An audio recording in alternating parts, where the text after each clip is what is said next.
Pada awal tahun 2000-an, tingkat kelahiran bayi mulai menurun di seluruh dunia dan terus berlanjut hingga tahun 2015 saat manusia terancam mengalami kepunahan. Kelompok organisasi yang merasa bisa mengatasi masalah ini kemudian melakukan kudeta pada pemerintahan. Pemerintah Amerika Serikat kemudian digulingkan oleh kelompok fundamentalis agama yang bernama Sons of Jacob. Setelah kudeta yang sukses, Sons of Jacob mendirikan kediktatoran mereka sendiri dan mengganti Amerika Serikat dengan nama Republik Gilead. Warga Gilead terikat oleh banyak peraturan. Mereka harus berpakaian, berperilaku, dan bahkan berbicara dengan cara tertentu. Alih-alih menyapa dengan sapaan hello, warga saling menyapa dengan kata terberkatilah rahimnya atau juga di bawah pengawasannya. Tapi yang lebih penting, mereka tidak boleh melewati tembok, bangunan bata merah tinggi yang memisahkan Gilead dari dunia luar. Warga Gilead hidup dalam kekangan dan intimidasi. Kesalahan kecil saja bisa mengakibatkan hukuman mati. Pada masa ini, buku-buku dan bahan bacaan lainnya telah dimusnahkan. Gelar akademis bagi wanita tidak dianggap dan ditiadakan. Membaca atau menyimpan buku bacaan adalah ilegal di Gilead. Setelah Republik Gilead berkuasa, setiap wanita subur yang bisa melahirkan kemudian diburu, dipisahkan dari anaknya dan juga suaminya. Di Gilead, para wanita adalah milik pemerintah. Mereka tidak berhak memiliki suami kecuali pemerintah Gilead yang memutuskan. Para wanita subur yang tertangkap akan dididik kembali agar tunduk pada peraturan Gilead. Wanita-wanita ini nantinya akan dikirim untuk tinggal bersama keluarga pejabat Gilead yang istrinya tidak memiliki keturunan. Mereka akan tinggal, hidup, dan disetubuhi oleh komandan Gilead setiap 1 bulan sekali di masa subur. Setelah memiliki keturunan, mereka akan dipindahkan ke keluarga yang lain lagi. Mereka bahkan tidak boleh memiliki anaknya sendiri. Para wanita ini disebut sebagai handmaid. Hello friends, selamat datang di Total Recap, review, dan rekomendasi film serta series dari berbagai genre dengan pilihan tema yang unik. Dan series ini berjudul The Handmaid's Tale atau Kisah Para Pelayan.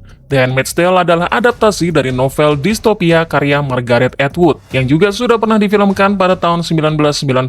Serial ini menggambarkan dunia alternatif yang gelap dan menindas, berlatar di negara totaliter bernama Republik Gilead yang terbentuk setelah kudeta agama radikal di Amerika Serikat. Kepercayaan yang boleh dianut di Gilead hanyalah kepercayaan The Son of Jacob dengan kitab yang mendasari semua peraturan ekstrim Republik Gilead. Sebagian besar warga Gilead mengikuti aturan ini karena adanya mata-mata dan petugas yang sangat ketat yang disebut sebagai DI.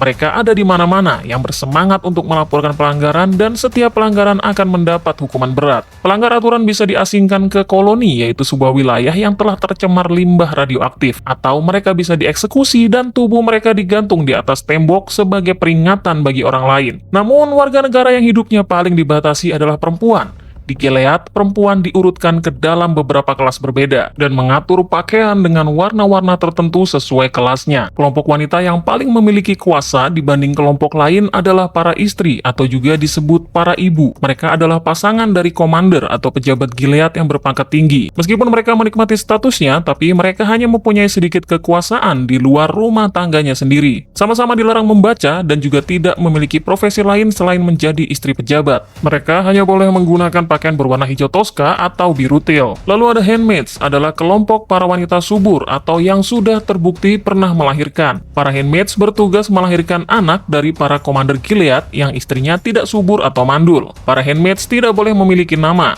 Mereka disebut dengan awalan of, lalu diikuti dengan nama komandannya. Misalnya of Glen artinya adalah milik Commander Glen, atau of Warren artinya milik Commander Warren. Mengenalkan diri dengan nama asli mereka dianggap sebagai sebuah pelanggaran. Kemudian juga mereka hanya diperbolehkan keluar jika ditemani oleh penjaga. Para handmaids hanya boleh mengenakan pakaian berwarna merah, baik itu jubah atau pakaian sehari-hari, dan ditambahkan topi berwarna putih yang menutupi wajah mereka. Kemudian ada kelompok dengan sebutan Martha, yaitu kelompok wanita yang bekerja di rumah para komandan dan beberapa pekerjaan lain yang sudah ditentukan. Mereka awalnya sama seperti wanita lain, memiliki profesi dan gelar pendidikan di masa lalu. Kemudian semua dimusnahkan. Gelar mereka tidak dianggap, karena sekali lagi wanita di Gilead tidak boleh memiliki apapun kecuali pemerintah mengizinkannya. Mereka terdiri dari berbagai usia yang kemudian diberikan profesi baru sebagai Martha. Mereka mengenakan ciri khas pakaian yaitu apron atau celemek dan juga jubah luar dengan warna wajib hijau kusam atau olive green. Lalu ada Aun atau Bibi yang bertindak sebagai pengawas para handmaid. Mereka bertanggung jawab atas perilaku dan pendidikan agama baru alias pencucian otak pada handmaid sebelum mereka dikirim ke rumah para komander Gilead. Mereka adalah satu-satunya perempuan di Gilead yang diizinkan membaca dan menulis. Dan kemudian mereka juga juga hanya boleh menggunakan pakaian atau jubah berwarna coklat. Series ini berjumlah 6 season yang berakhir pada Mei 2025.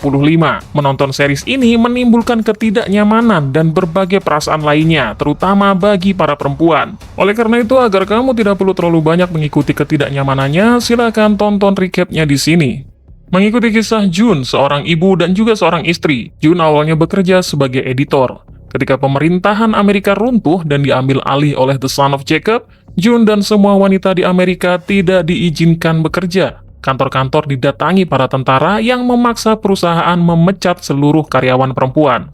Perlahan kemudian jalan-jalan diisi oleh tentara-tentara radikal, mengawasi setiap orang dengan seksama. Kemudian tahap selanjutnya adalah semua akun-akun bank milik perempuan dibekukan, keuangan mereka dipindahkan, ayahnya, suaminya, atau adik laki-lakinya. Perlahan-lahan, hak-hak wanita dilemahkan dan dihilangkan. Ketika negara semakin kacau, Jun bersama Luke, suaminya, dan Hannah, anaknya, melarikan diri menuju Kanada karena ada gerakan yang bisa menyelundupkan keluarga keluar dari Amerika Serikat. Namun sayangnya tentara Gilead mengejar mereka. Luke kemudian meminta Jun berlari ke hutan bersama Hannah, sementara Luke akan menghadang mereka. Namun, setelah terdengar suara tembakan, Jun juga tertangkap oleh tentara Gilead dan dipisahkan dengan anaknya. Jun lalu dibawa ke tempat bernama Red Center, pusat pencucian otak bersama para wanita subur lain yang juga tertangkap, yang dikepalai oleh Aunt Lydia yang sangat kejam. Di sana dia juga melihat Moira, sahabatnya yang lebih dulu tertangkap. Mereka tidak saling menyapa, hanya berbicara melalui mata dengan penuh kengerian. Kemudian ada juga Janine, wanita yang awalnya keras kepala, tapi akhirnya menyerah pada siksaan dan harus kehilangan satu matanya sebagai hukuman. Para Aunt atau Bibi ditugaskan untuk mendidik ulang para wanita subur sampai mereka siap dikirim ke rumah para komander Gilead, membuat mereka menerima perannya sebagai wanita yang hanya akan melahirkan bayi. Beberapa waktu kemudian, Jun telah dikirim ke rumah Komander Fred Waterford dan Serena, istrinya yang kaku. Di rumah itu dia tidak boleh dipanggil namanya. Kini dia adalah Offred, yang artinya milik Komander Fred. Tugas Offred atau Jun adalah untuk menghasilkan keturunan bagi keluarga tersebut. Setiap bulan, ia harus menjalani seremoni, yaitu ritual pemerkosaan terselubung, dengan Serena yang menahannya, sementara Fred mencoba menghamilinya. Selain Komander Fred dan istrinya, di rumah itu juga ada seorang Martha atau pelayan, dan juga driver bernama Nick, yang diam-diam adalah mata-mata rezim. Jun hanya bisa keluar rumah ketika tugas belanja atau dalam acara tertentu, dan setiap kali seorang handmaid keluar rumah, mereka harus berdua dengan handmaid yang lain dan juga disertai seorang penjaga. Setiap handmaid selalu saling curiga terhadap handmaid lain, sehingga mereka menjadi berhati-hati satu sama lain, karena jika salah bicara mungkin mereka bisa dilaporkan. Jadi mau tidak mau mereka harus berpura-pura patuh dan taat pada peraturan Gilead dan agama Sons of Jacob. Teman jalan Jun adalah handmaid bernama Of Glen dari rumah Commander Glen. Nama aslinya sebenarnya adalah Emily. Awalnya mereka berhati-hati, namun kemudian mereka berani mengungkap diri masing-masing, membicarakan masa sebelum Gilead dengan hati-hati, dan kemudian menjadi akrab serta saling percaya. Dulunya Emily adalah seorang profesor di sebuah universitas. Dia memiliki seorang anak bersama istrinya. Saat akan pergi mengungsi ke Kanada, dia ditahan dan dilarang untuk pergi karena termasuk wanita subur. Sejak saat itu dia terpisah dengan istri dan anaknya yang diizinkan pergi karena warga negara Kanada. Selanjutnya, setelah menjadi teman perjalanan beberapa waktu, Emily mengatakan pada Jun bahwa ada gerakan perlawanan bernama Mayday, dan Emily adalah bagian dari gerakan itu. Emily meminta Jun untuk bergabung dan turut memberikan informasi penting apa saja tentang Commander Fred, karena Fred termasuk komander tertinggi. Kemudian selanjutnya, Jun dan para handmaid lain dibawa ke rumah Komandan Warren, di mana Janine atau O'Farren, handmaidnya, akan melahirkan. Ketika Janine berjuang melahirkan bayinya, Naomi, istri sang Komandan Warren, duduk di kursi persalinan di belakangnya, berpura-pura seolah dialah yang melahirkan, sama seperti posisi saat seks seremoni. Dan begitu bayi sehat itu lahir, segera diserahkan kepada Naomi, seolah-olah dia ibu sebenarnya yang melahirkan. Sementara Janine hanya bisa menangis dalam pelukan para handmaid lain. Kemudian kembali ke rumah, Nick memberitahu Jun bahwa Commander Fred ingin menemuinya di ruangan pribadi. Hal ini sebenarnya dilarang untuk menemui handmaid secara pribadi di luar seks seremoni. Namun begitulah para pejabat melanggar aturannya sendiri. Awalnya Jun merasa takut dengan apa yang akan dilakukan oleh Commander Fred. Namun ternyata Commander Fred hanya mengajaknya bermain Scrabble. yaitu permainan papan yang menggunakan huruf-huruf untuk menemukan sebuah kata. Permainan ini sebenarnya juga dilarang, karena membaca sudah dilarang bagi perempuan. Namun sekali lagi, Komander Fred melanggarnya. Kemudian dalam perbincangan itu, Komander Fred mengatakan bahwa dia akan bepergian ke Washington. Esok paginya, Jun tampak senang, karena punya banyak hal yang akan dia bagikan kepada Emily, dan juga bisa memberi informasi berguna tentang Komander Fred yang akan melakukan perjalanan ke Washington. Namun ternyata saat dia membuka gerbang, bukan Emily yang berada di sana, melainkan handmaid yang tidak dia kenal dan tidak seramah Emily. Hal ini tentu membuat Jun menduga-duga apakah Emily ketahuan telah menjadi bagian dari perlawanan. Bersama teman jalan yang baru, Jun kembali tidak leluasa karena belum tahu apakah dia berada di pihak yang sama atau tidak. Jun lalu menanyakan di manakah Off Glen, namun dia menjawab bahwa dirinya adalah Off Glen. Tentu saja, semua handmaid yang bekerja pada Komander Glen, maka dia adalah Off Glen. Itulah salah satu guna dari penghapusan nama, agar wanita, terutama handmaid, tidak punya jati diri, tidak punya sejarah, dan dianggap sama saja sebagai properti. Kemudian diketahui Emily ternyata ditangkap karena telah menjalin hubungan terlarang dengan seorang Martha. Sang Martha lalu digantung di hadapan Emily, sementara Emily selamat karena masih dianggap sebagai wanita subur. Namun dia mendapat hukuman yang sangat kejam, yaitu mutilasi genital, agar tetap bisa melahirkan tapi tanpa kenikmatan seksual. Sementara itu Jun diinterogasi tentang pembicaraan apa saja selama berjalan bersama Off Glen yang lama atau Emily. Namun Jun tidak mengatakan apa-apa. Dia hanya mengatakan bahwa dia mengetahui Emily adalah seorang gay. Only dia lalu menyetrumnya karena kata-kata itu terlarang. Selanjutnya Only dia meminta Jun untuk membacakan kutipan kitab Gilead. Namun Jun justru membacakan kitab dari agamanya yang dahulu dengan sangat lantang. Only dia lalu menghajarnya. Serena kemudian datang dan melarang Only dia memukulinya karena mengira Jun sedang hamil. Namun ternyata Jun mendapatkan datang bulan, yang artinya dia tidak hamil, hanya terlambat datang bulan saja. Serena kecewa dan marah tidak jelas, lalu menghukum Jun dengan mengurungnya dan tidak boleh keluar kamar sampai diizinkan. Kemudian dalam adegan flashback di Red Center, Jun dan sahabatnya Moira pernah mencoba kabur. Mereka melumpuhkan On penjaga dengan alat setrumnya sendiri. Lalu Moira berganti dengan pakaian On tersebut, kemudian pergi bersama Jun. Mereka berhasil melewati jalanan penuh militer dan sampai stasiun kereta. Saat di sana, mereka harus bertanya pada penjaga arah kereta karena semua rambu sudah dilepas. Namun saat Moira sedang bertanya, Jun tertangkap oleh salah satu penjaga yang mencurigainya karena berjalan tanpa pendamping. Jun akhirnya menyuruh Moira untuk meninggalkannya. Dengan berat hati, Moira pun masuk kereta dan pergi meninggalkan Jun. Sedangkan Jun dia kembali ke Red Center dan mendapat hukuman pukulan berdarah di telapak kakinya.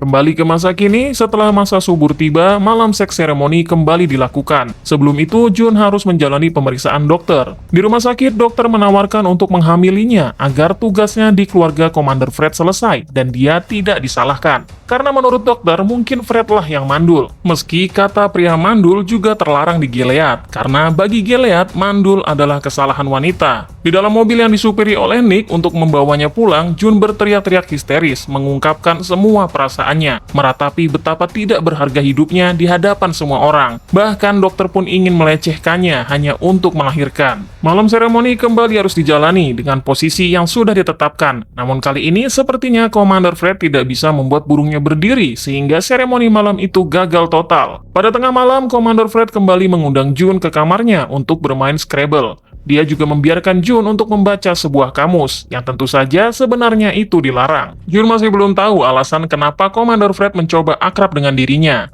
Pada hari berikutnya, Komander Fred juga mengajaknya minum dan memberikan majalah pada Jun, yang seharusnya majalah sudah tidak ada di Gilead. Kemudian selanjutnya, setelah berhari-hari kemudian karena terobsesi memiliki anak dan juga tidak ingin berganti-ganti handmaid, Serena yang tahu bahwa suaminya mandul memiliki ide gila untuk meminta Jun berhubungan seks dengan Nick agar mendapat keturunan. Tidak ada pilihan lain bagi Jun selain setuju. Mereka pun mengatur waktu setelah jadwal belanja handmaid. Di supermarket saat belanja, Jun bertemu kembali dengan Emily yang kini sudah menjadi Off Steven. Namun Emily tidak begitu banyak bicara karena masih diawasi. Kemudian Off Glen, teman jalan Jun, menariknya agar tidak bersama Emily dan memperingatkan Jun agar tidak membuat masalah karena dia juga bisa terlibat. Kemudian setelah sampai di rumah, Jun lalu dibawa ke rumah tempat tinggal Nick, masih di area rumah yang sama dengan Komander. Mereka pun melakukan hubungan seks dengan diawasi oleh Serena, seks yang kaku dan tidak bergairah, seperti seremoni pun dilakukan. Setelahnya Jun dibawa kembali secara sembunyi-sembunyi. Ya, hanya begitu saja, begitu tidak berartinya. Pada esok hari di sebuah pasar terbuka, Emily membajak sebuah mobil lalu mengendarainya dengan ugal-ugalan.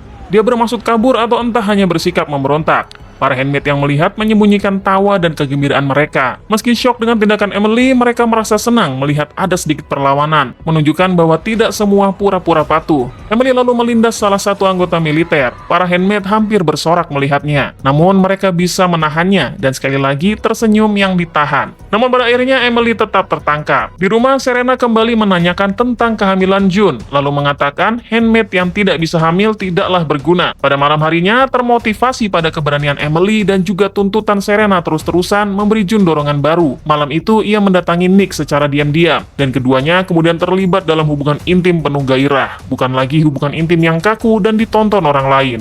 Oke friends, sampai di situ dulu. Nantikan kelanjutan recap part 2 dan akhir season 1 tentang bagaimana para wanita menghadapi kekejaman Republik Gilead. Terima kasih sudah menonton dan bye-bye.